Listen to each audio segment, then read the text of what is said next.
Los videojuegos han estado presentes a lo largo de varias generaciones, desde 1972 hasta la actualidad.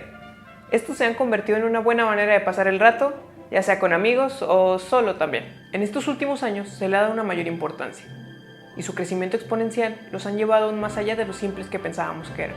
Su popularización no siempre es buena, puesto que para muchas personas las palabras violencia y videojuegos van de la mano. Así que en este reportaje hablaremos de la violencia en los videojuegos, ya sea dentro del mismo o en esta nuestra vida real. En la actualidad, se considera que los videojuegos generan personas violentas, y esto los ha dejado debajo de los reflectores, poniéndolos como culpables de muchas situaciones graves. Esta situación se ve totalmente retratada si nos dirigimos al buscador de Google e insertamos las palabras los videojuegos. Nos arrojará como posibles resultados frases como te hacen violento, generan violencia o son malos.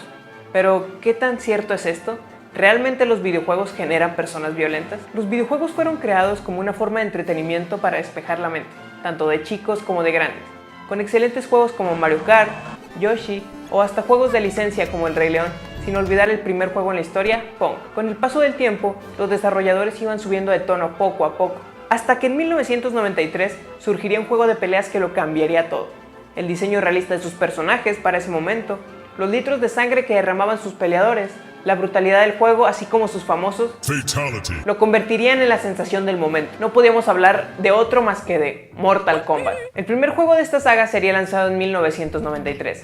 Un año más tarde surgiría una secuela de esta, la cual revolucionaría la industria de los videojuegos como lo vimos anteriormente, la cual era un poco más friendly. Debido al cúmulo de quejas, se tuvo que hacer algo al respecto, pues se creía que la violencia no era apta para cualquier tipo de público. Así que se creó la SRB, que por sus siglas en inglés Entertainment Software Rating Board, es un sistema que se dedica a clasificar el contenido de los videojuegos y asignarles una categoría. Dicha clasificación emitida por la SRB consta de dos partes.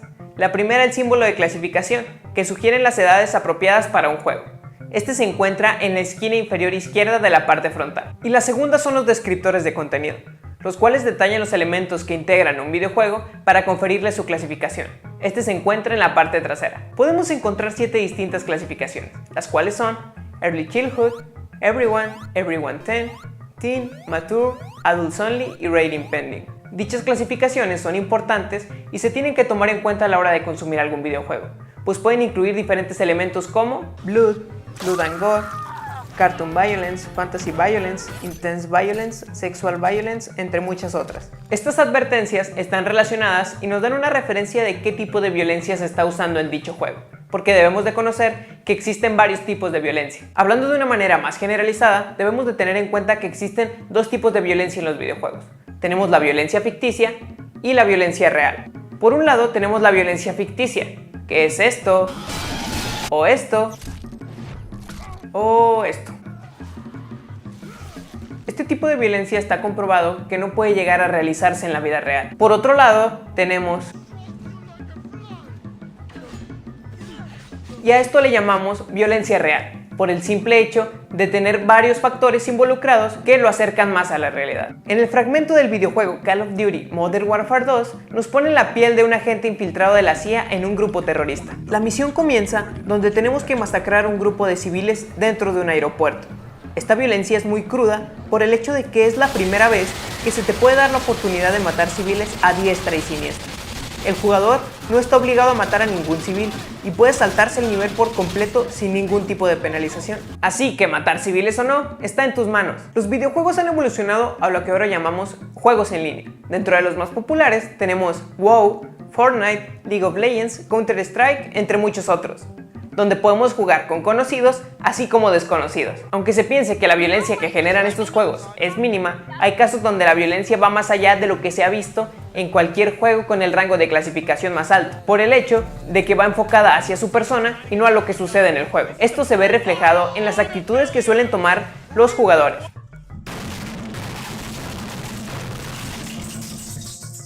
La violencia más común en este tipo de juegos es la violencia psicológica, pues afectan con los comentarios ofensivos.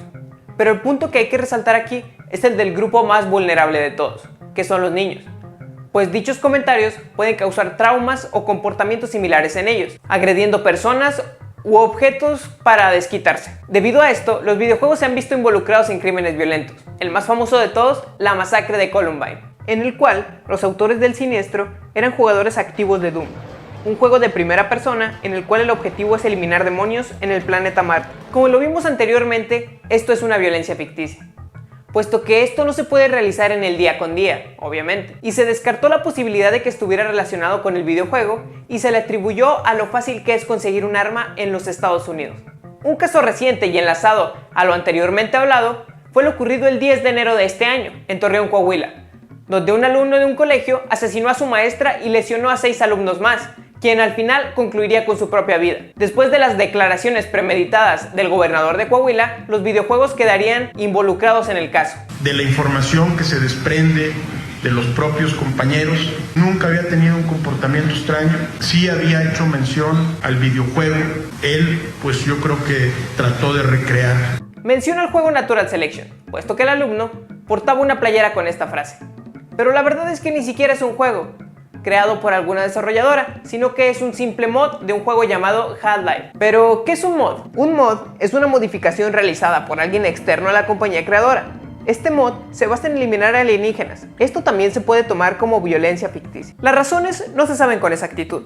Lo que sí podemos asegurar es que no fueron los videojuegos, puesto que la principal sospecha era su afición con los asesinos de Columbine. He aquí la razón de su vestimenta, la cual deja completamente fuera las sospechas sobre los videojuegos. Así como en este, como en muchos otros casos, los videojuegos han quedado como principal culpable. Quienes han dado un paso adelante son diversos académicos del mundo.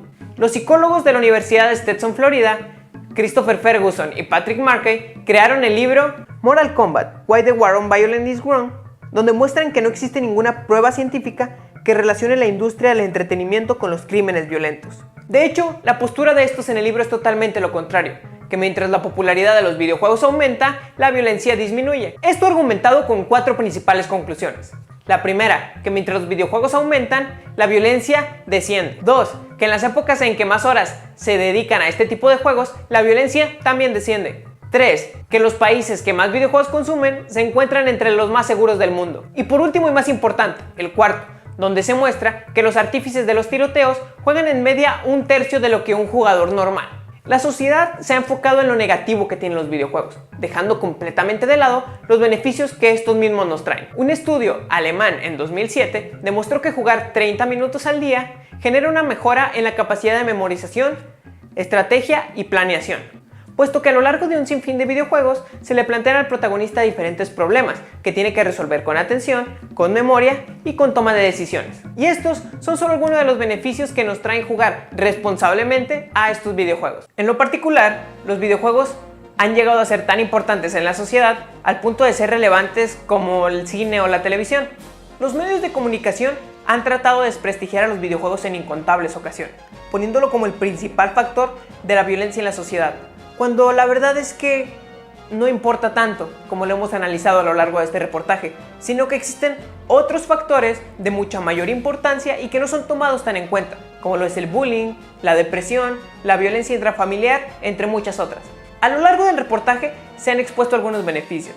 Aunque algunos juegos son creados con el fin de mejorar las capacidades intelectuales, queda en cada uno de nosotros elegir lo que consumimos. Tenemos una amplia gama de géneros para jugar. Tenemos FPS, RPG, deportes, estrategia, plataformas, entre muchos otros. Tenemos la responsabilidad de usarlos de manera que nos beneficie. Claro, sin dejar de lado la diversión que estos nos otorgan. Y como diría una frase del juego Fallout New Vegas, demasiadas personas tienen opiniones sobre cosas de las que no saben nada, y cuanto más ignorantes son, más opiniones tienen.